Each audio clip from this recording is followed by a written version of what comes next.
Hi friends, మనం రెండు హీటర్ల మధ్య తేడా ఏంటో తెలుసుకుందాం. చూడండి, ఇది ఒక హీటర్, ఇది ఒకటి. ఇది నార్మల్ హీటర్, ఇది వాటర్ ప్రూఫ్ అన్నమాట, కాపర్ కోటింగ్తో. ఇవి రెండింటి మధ్య తేడా ఏంటో చూద్దాం. ఇది 1500 వాట్ హీటర్,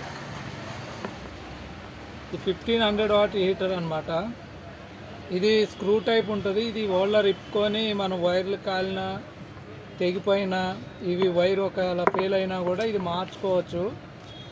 దీని సిస్టమ్ ఇది అనమాట. ఇది ఓల్డ్ టైపు. ఇప్పుడు ఇది న్యూ టైప్ అనమాట, వాటర్ ప్రూఫ్. ఇది వాటర్ ప్రూఫ్. ఈ వైర్ ఫెయిల్ అయినా ఏదైనా మార్చుకోవడానికి ఉండదు. ఇది 1000 వాట్స్ హీటర్ అనమాట. ఇవి వాళ్ళ కంపెనీ వాళ్ళు చెప్పేది ఏంటంటే, వాటర్లో పెట్టి చేయబెట్టినా కూడా ఏం కాదని చెప్తూ ఉంటారు. ఇప్పుడు ఈ హీటర్లు వాడేటప్పుడు పిల్లలు ఉంటారు, జాగ్రత్తగా ఫ్రెండ్స్. ఇదేంటంటే, ఇందులో ఈ వాటర్లో వాటర్ పోయినా కూడా ఏం కాదనమాట. ఇందులో లోపల అన్నీ వాటర్ ప్రూఫ్ తయారు చేస్తారు. ఇదంతా ఏముండదు, ఇక్కడే వాటర్ ప్రూఫ్ అంటారు. ఇది బకెట్కి తగిలించుకోవడానికి ప్లాస్టిక్లో ఇచ్చాడు ఫ్రెండ్స్. ఇవి ప్లాస్టిక్ బకెట్లోనే వాడండి, ఐరన్ స్టీలు వాటిలో పెట్టి వాడకండి. Okay friends, thank you.